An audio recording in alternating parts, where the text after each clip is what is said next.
Hey teachers and parents, so I'm going to make a short video about how you can use Jamboard in your homeschooling or if you're doing online teaching.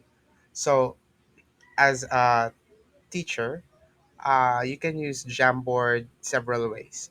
So, or even as a parent. So, the first thing that you need to do is if you are working on a tablet or on an iPad, you have to first download the Jamboard app on Google Play Store or on the App Store on Apple.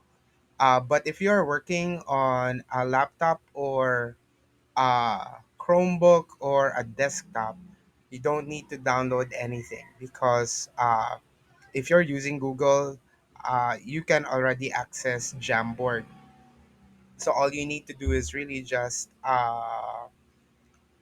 click on it, click on the link, and then make a copy, and then immediately you will be asked to either make a copy of it, maybe uh, log into your account, and sometimes not even when I use it with my students. So the first way that you can use this Jamboard, for example, is again by moving the letters. So for this activity, you're going to put the letter from the list below here, uh, and you can make words using these letters to make at words.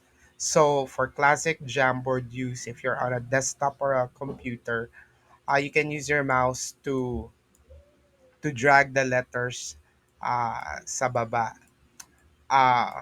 If you are on an iPad or a tablet, there's going to be a pen icon in the bottom. You have to click that pen, and then it will show uh these uh parang icons on the left side, and you have to press this arrow so that you can move the letters. So that way it can be. So this is the very digital way of using the Jamboard. Now, there's a second way that you can use the Jamboard. So, for example, this is a Jamboard with 3 pages. If you want to print it and use it as a worksheet, you can do that also by clicking on.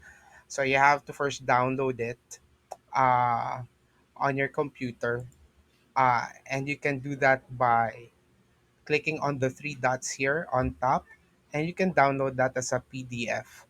So if you click download as a PDF, it will download it as a PDF, and this PDF you can print it for your child to use.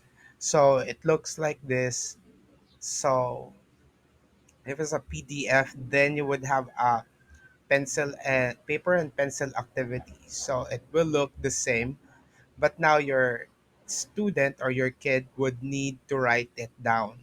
But the choices of the letter tiles are still there in the bottom, and then they will have to copy and write the letters down.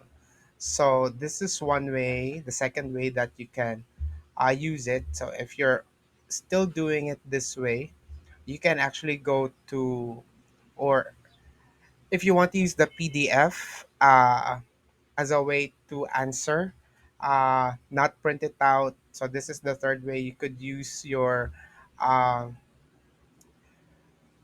this PDF maker from Word, uh, and use the draw function to write on the PDF. So you can that kid can, but it's a lot much more difficult than just printing it. So those are the three ways that you can actually use the Jamboard uh, for homeschooling or for your online classes. So that's it for today. I hope you learned something. Thank you. Bye bye.